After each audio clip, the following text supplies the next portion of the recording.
दरम्यान आज चर्चा होती एका वक्तव्याची. मी निवडणूक लढवणार नसल्याचं विजयसिंह मोहिते पाटील यांनी स्पष्ट केलं. विजयसिंह मोहिते पाटील यांना माढ्यातनं उमेदवारी मिळेल अशी चर्चा होती. राष्ट्रवादीतच राहणार असल्याचं विजयसिंह मोहिते पाटील यांनी स्पष्ट केलंय. त्यामुळे मोहिते पाटील भाजपात जाणार या चर्चांना पूर्णविराम मिळालाय. त्यामुळे पक्ष देईल ती जबाबदारी आणि काम करणार असल्याचं मोहिते पाटलांनी स्पष्ट केलं.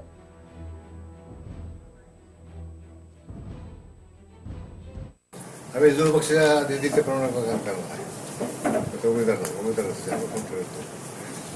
कुठल्या शर्तीवर आम्ही गेलेलो नाही पक्षामध्ये.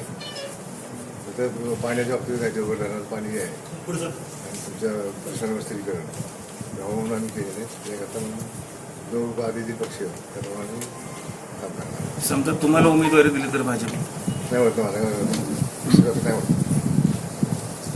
पक्षाने गेलो नाही. भाजप जे देईल ते फायनल आहे. माध्यमांच्या सकाळपासून बातम्या त्या विपर्यास येतात का? मागाशी सांगितलं एक लाईन मध्ये फायनल. No questions.